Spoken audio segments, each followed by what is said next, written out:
Selection के लिए तो सबसे पहला बात है कि आपको अपना पेशेंस नहीं खोना चाहिए। अब आंटी, अब आपको दहेज देना नहीं पड़ेगा, अब आपको दहेज लेके शादी करेंगे क्या? दहेज हाल होता है उसी को हमको पढ़कर इजी बना लेना है। हाँ, मतलब नमस्कार, ऐसा जय हिंद। आप देख रहे हैं सब तक न्यूज और मैं हूं Jitendra Kumar. Bihar public service commission, Bihar लोक सेवा आयोग, बिहार में एक बहुत बड़ी लेवल की परीक्षा होती है और उसमें एक गांव से बिलोंग करने वाली लड़की का सिलेक्शन होता है। मेरे साथ रागिनी है जो कि इनका selection Bihar public service commission के द्वारा एग्जाम लिया गया है और स्वच्छता एवं अपशिष्ट प्रबंधन पदाधिकारी के तौर पर इनका चयन हुआ है। पूरे बिहार में 109वां रैंक है इनका। इनसे बात करेंगे। सबसे पहले रागिनी, आप कैसी हैं? मैं ठीक हूँ। अच्छा, पदाधिकारी आप बन गई हैं। अब हम लोग को डर लग रहा है आपका इंटरव्यू करने में। नहीं, ऐसा कोई बात नहीं है। नहीं है? अच्छा बताइए, शुरुआती शिक्षा आपको कैसे प्राप्त हुई थी, कहाँ से प्राप्त हुई थी? शुरुआती शिक्षा तो हम अपने गांव से ही किए हैं, सरकारी स्कूल से। हाँ। और उसके बाद 10th की क्लास मैंने वहाँ हाई स्कूल तुरकोलिया से, श्री राजा राम हाई स्कूल तुरकोलिया से किया है। हाँ। और उसके बाद मैंने इंटर अपने MS कॉलेज से किया है। हाँ। उसके बाद मैंने 1 साल तैयारी किया और उसके बाद MIT मुजफ्फरपुर से बीटेक की सिविल इंजीनियरिंग डिपार्टमेंट में। अच्छा, ये जो आप बीटेक की थी, 21 वर्ष बीटेक का कोर्स कब आपका फाइनल हुआ था मुजफ्फरपुर से? 2020 में 17-21 बैच था मेरा। अच्छा जी। 2020 में तो 21 में तो बीटेक करने के बाद यानी इंजीनियरिंग करने के बाद फिर से बिहार पब्लिक सर्विस कमीशन के तरफ रुख आना, पदाधिकारी बनना, इंजीनियर बनने का मुंड नहीं था क्या? नहीं नहीं, ऐसा नहीं है। जब मेरा 21 में कंप्लीट हुआ तो उसी समय हम लोग का मतलब गेट का एग्जाम होता है एक। अच्छा। तो वो गेट के एग्जाम में हम अपीयर हुए थे। हाँ। तो उसमें मेरा मतलब क्वालिफाई हुआ था तो उसके थ्रू एमटेक ले लिए थे। अच्छा। एमटेक ले लिए सिविल इंजीनियरिंग में। NIT पटना मिला। हाँ। तो NIT पटना में लिए कि तैयारी होते रहेगा। हाँ। तो पहले से तो इंजीनियरिंग वाले ही एग्जाम्स का तैयारी हो रहा था, फिर हाँ। अचानक से जनवरी में इसका एडवर्टाइजमेंट आया कि आप सिविल इंजीनियरिंग से अगर बिलोंग करते हैं तो आप इस फॉर्म को फिल कर सकते हैं। सही। तो फिर इस एग्जाम के लिए प्रिपरेशन स्टार्ट की उस समय से। और दिसंबर में एग्जाम हुआ। हाँ। नवंबर में। हाँ। और इसका रिजल्ट का बहुत जल्दी जल्दी ही आने वाला था। सिलेक्शन प्रोसेस में मतलब दिखाया गया कि बहुत जल्दीबाजी होगा। हाँ। इसलिए बाकी सब एग्जाम को छोड़कर इसके लिए तैयारी करना स्टार्ट कर दिए। कॉलेज के साथ ही मतलब एमटेक चल रहा था। और हाँ। एमटेक भी मेरा इन्वायरमेंट इंजीनियरिंग में था। हाँ। तो हमको बहुत मतलब उससे मदद मिला। बहुत बहुत। हाँ, उसमें जो सब्जेक्ट थे वो इससे मिलता जुलता जो भी था इसका सिलेबस। हाँ। तो फिर वहाँ से भी हमको बहुत हेल्प मिला और मेरा तैयारी हो गया कॉलेज के साथ ही। बहुत सारे बच्चे होते हैं जो सोचते हैं कि नहीं, पहले हम मैट्रिक कर लेंगे, इंटर कर लेंगे, ग्रेजुएशन कर लेंगे, उसके बाद में किसी कंपटीशन की तैयारी करेंगे। नहीं, ऐसा नहीं सोचना चाहिए क्योंकि जब हम लोग करके निकलते हैं उसके बाद काफ़ी प्रेशर आ जाता है कि मतलब अब कैसे करें, अभी इतना समय बीत गया। तो ये तैयारी कॉलेज से ही मतलब मेरे दिमाग में था कि जितना जल्दी हो सके तो कॉलेज से जो भी टाइम मिलता था तो उसको वेस्ट नहीं करते थे। हाँ। मतलब साथ में तैयारी कंपटीशन का करते रहते थे दिमाग में कि साथ में हो जाएगा तो ज़्यादा अच्छा है। क्योंकि ड्रॉप लेकर 1 साल ड्रॉप हुआ था मेरा इंटर के बाद तो बहुत प्रेशर था मतलब। अच्छा। ऐसा लग रहा था जैसे क्या हो गया है। तो हाँ। इसलिए ये चीज़ लग रहा था कि अब ड्रॉप नहीं होना चाहिए। आपको सबसे अधिक हेल्प कौन सा प्रकाशन मिला है, कैसे कैसे आप तैयारी की हैं, फॉलो कौन सा पब्लिकेशन का आप बुक किए हैं? नहीं, पब्लिकेशन नहीं, जो भी मेरे कॉलेज के लाइब्रेरीज में बुक्स बहुत सारे अच्छे अच्छे बुक्स अवेलेबल हैं। हाँ। तो उनके थ्रू टॉपिक्स पता होता था। अगर समझ नहीं आता था यूट्यूब या ऑनलाइन कोचिंग के थ्रू हाँ। तो उसको वहाँ पर से जा करके थोड़ा सा देख लेते थे, उस टॉपिक को पढ़ लेते थे। बाकी ज़्यादा प्रॉब्लम नहीं आती थी क्योंकि ये एग्ज़ाम पहली बार हुआ था। अच्छा। तो बहुत लोगों को तो ये भी नहीं पता था कि मतलब किस लेवल का क्वेश्चन आएगा। पर इसका था कि मतलब 150 क्वेश्चन आएगा। हाँ। और एक क्वेश्चन पॉइंट 8 नंबर का था। अच्छा, निगेटिव मार्किंग भी था इसमें? नहीं, निगेटिव मार्किंग नहीं था, बस नंबर ऑफ क्वेश्चन ज़्यादा था क्योंकि अच्छा। पहली बार एग्जाम हुआ था।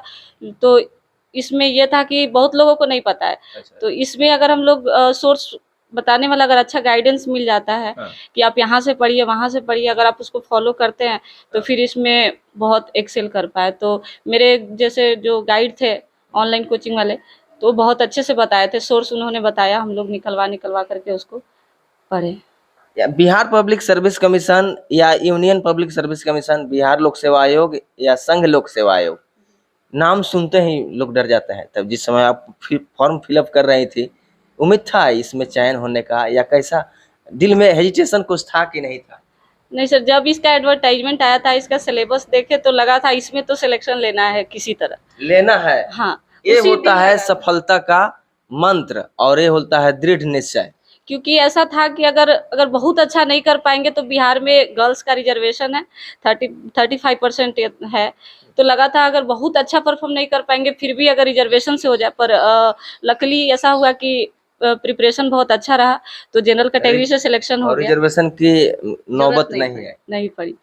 तो इसके लिए भी खुश है कि बाकी दूसरे लोगों को इस चीज़ से फायदा हुआ। मेरे जनरल कैटेगरी में से अगर मेरा सिलेक्शन होता है तो ओबीसी गर्ल्स के लिए या ओबीसी में जो भी है बाकी बच्चे सेलेक्ट हुए, तो ये चीज़ हुआ। है पदाधिकारी आप बन गई हैं, जिला में कहीं रहेंगी, नगर पंचायत में रहेंगी, नगर परिषद में रहेंगी, कैसे डील करेंगी? वहां पर बहुत सारे लोग समस्या लेकर आएंगे आपके पास। जी, अभी हम लोग का मे बी इसमें ट्रेनिंग भी हो, क्योंकि पहली बार है, पता नहीं है क्या होगा क्या नहीं होगा, तो उसमें तो बहुत कुछ हम लोगों को सीखने को सफलता का मिलेगा। श्रेय किन को देना चाहेंगे? सबसे अधिक योगदान किन का रहा है? सबसे अधिक तो मेरे मम्मी पापा का। मम्मी पापा सबसे अधिक। जी। अच्छा, उसके बाद में? उसके बाद मेरे भाई बहन ने भी बहुत सपोर्ट किया है, मेरे फैमिली वाले जो भी मेरे रिश्तेदार हैं, और मेरे गुरु बहुत सारे हैं। एक मेरे गुरु हैं ब्रजेश सर, जिनसे जहाँ से मेरा मतलब लाइफ का चेंजिंग पॉइंट था। हाँ। कि उनके यहाँ गए, 9th से पढ़ाई स्टार्ट किए। हाँ। तो वहाँ पे बहुत कुछ सीखे। हाँ। 9th में जाकर के ऐसा लग रहा था कि 5 क्लास से लेकर के 9th क्लास में जो लोग पढ़ते हैं हम 9th क्लास में ही सीखे। हाँ, और वहीं यानी 9th से पहले आप कुछ नहीं सीखी थी, ऐसा महसूस हो रहा था? नहीं, मतलब वहाँ पे जाने के बाद मैथ वाले फील्ड में बहुत वीक थे। अच्छा। पर वहाँ जाने के बाद जब सर बहुत डांटते थे, हमको ऐसा लगता था कि हमको भी मतलब बहुत सारे बच्चे थे जो बहुत तेज थे, तो हाँ। ऐसा लगता था कि हमको भी उतना तेज बनना है। हाँ। तो सर के पास से ही हमको मोटिवेशन मिला। हाँ। और वहाँ से ही मेरा सब कुछ मतलब मैथ्स अच्छा हुआ, तो फिर इंजीनियरिंग लाइन में, क्योंकि हमको स्टार्टिंग से था कि साइंस पढ़ना है, साइंस लोग बोलते थे हार्ड होता है, तो लग रहा था साइंस पढ़ना है हमको। यानी जो हार्ड होता है उसी को हमको पढ़कर इजी बना लेना है। हाँ, मतलब ऐसा था थोड़ा सा कि ऐसा क्या है हार्ड होता है, देखते हैं ऐसा क्या हार्ड होता है, लोग क्यों ऐसा बोलते हैं? हाँ, तो ये चीज थोड़ा सा दिमाग में कहीं ना कहीं आ जाता है कि मतलब एक बार ट्राई करते हैं, ऐसा क्या मतलब उसमें है जो लोग बोलते हैं कि इतना हार्ड है। हाँ। मैथ अच्छा। से भी लोग काफी लोग बहुत डरते हैं, तो फिर मेरा ये भी था कि मैथ्स में अच्छा करना है, और वहीं से स्टार्ट हुआ कि फिर इंजीनियरिंग लाइन सेलेक्ट किए। अच्छा, जो बच्चे तैयारी करते हैं उन लोगों को क्या सजेशन देना चाहिएगा? अधिकतर बच्चों का ये मानना होता है कि सिलेक्शन होने में, सफल होने के लिए बहुत अधिक देर तक पढ़ना होता है, ज्यादा देर तक पढ़ना है, और इसके बारे में आपका क्या विचार है? नहीं, सिलेक्शन के लिए तो सबसे पहला बात है कि आपको अपना पेशेंस नहीं खोना चाहिए, क्योंकि ऐसा होता है कि कभी कभी आपको देर भी हो सकता है। हाँ। जैसे हम ही बहुत सारे एग्जाम का तैयारी कर रहे थे, बहुत एग्जाम दिए, जब 2021 में बीटेक पास हुए तब से मतलब एग्जाम स्टार्ट हो गया। हाँ। तो बहुत फेलियर मिला। मतलब बुरा भी लगता था, पर लगता था कि हो सकता है अप टू द मार्क अभी नहीं है प्रिपरेशन। अच्छा। तो ये चीज होती है कि पेशेंस आपको रखना पड़ेगा। हाँ। और जहाँ तक बात है कि कितना देर पढ़े, तो हम लोग को, क्योंकि अभी गार्जियन हम लोग को बाहर भेजे कि आप पढ़ाई कीजिए, हाँ।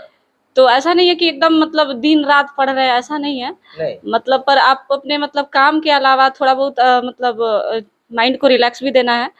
तो जैसे मेरा है कि हम अगर थोड़ा सा घूमेंगे फिरेंगे नहीं तो मेरा माइंड चार्ज नहीं होगा, तो थोड़ा सा वो रहता था कि मतलब करना है।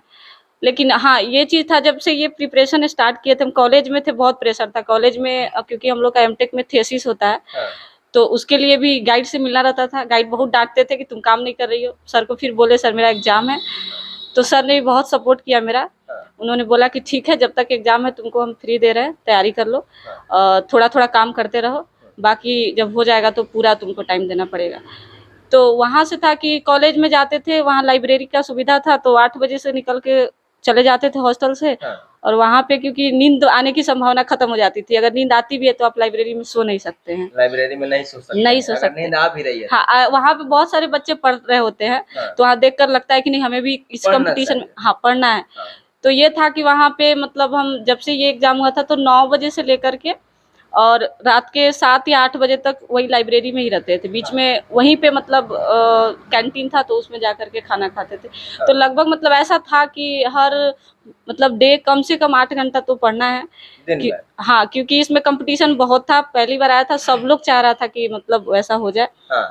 तो इसलिए इसमें था थोड़ा सा, और आसपास में भी लोग तैयारी कर रहे थे, तो लग रहा था कि करना है। हाँ। तो फिर ऐसा है कि आप किसी भी एग्जाम के लिए, हमको ऐसा लगता है अगर डेली बेसिस पे मतलब 7 से 8 घंटा पढ़ते हैं तो फिर ये चीज आपको एक्सेल करेगी, मतलब आपको ले जाएगी ऊपर। हो जाएगा। ये थी हमारे साथ रागिनी, जो तुरकोलिया प्रखंड अंतर्गत जयसिंहपुर पूर्वी पंचायत की बेटी हैं, और या इनका सिलेक्शन जो है बिहार लोक सेवा आयोग में प्रबंधन पदाधिकारी के तौर पर हुआ है। बेटियों का जमाना है और यह 2023 जो है वह यूपीएससी हो या बीपीएससी हो, बेटियों के लिए एक सौगात लेकर आ रहा है। किसी भी परीक्षा का जब रिजल्ट आता है तो उसमें बेटियों का जो स्थान है वह सबसे ऊपर देखा जा रहा है। मेरे साथ रागिनी के पापा जी हैं और रागिनी के माँ है। आज यहाँ पे मेरे साथ रागिनी के पापा जी हैं और रागिनी की माँ है। कैसा महसूस हो रहा है आपको आंटी? रागिनी का चयन अब पदाधिकारी बन गई है, वीडियो से ऊंचा रैंक हो गया। अच्छा है। अच्छा हो गया है। क्या कहना चाहेंगे रागिनी के बारे में? शुरू से ही रागिनी किस प्रकार से छात्रा थी और इस सफलता से आप कैसा महसूस करते? स्टार्टिंग से भी ये पढ़ने में लगनशील थी। हाँ जी, मेधावी छात्र थी पहले से। जैसे ही रिजल्ट आया है रागिनी का, प्रखंड सहित पूरे चंपारण में खुशी का लहर है कि नहीं, चंपारण की बेटी जो है वह बीपीएससी परीक्षा पास कर ली है। रागिनी शुरू से ही मेहनत करती थी, पढ़ाई लिखाई में मन लगाकर। हाँ जी, इसलिए हम लोग भी इस पर ध्यान दिए, आई अपना मेहनत की पूरा लगन से, हाँ इस मुकाम पर पहुंची। हाँ। अभी इसको और आगे जाने का उम्मीद हम लोग रखते हैं कि आगे आईएएस बने। अच्छा, आपका रागिनी आगे क्या करने का विचार है? यहीं तक सीमित रहना है या आगे भी पढ़ाई जारी रखना है? नहीं, अभी जैसे हम लोग का तो ज्वाइनिंग का टाइम नहीं आया है, तो अभी तैयारी चल रहा है। हाँ। पर साथ में अभी अच्छे से उसमें काम करेंगे और साथ में तैयारी भी चलती रहेगी, फिर अब लाइफ जहाँ ले जाए आगे। यानी ऑफिस भी संभालना है पदाधिकारी बनकर और अगले भविष्य के लिए तैयारी भी करते रहना है। जी। तो माँ आंटी है मेरे साथ, रागिनी की माँ है। अब आंटी, अब आपको दहेज देना नहीं पड़ेगा, अब आपको दहेज लेके शादी करेंगे क्या? दहेज ऐसी बात हो रहा है कि दहेज नहीं देना पड़ेगा।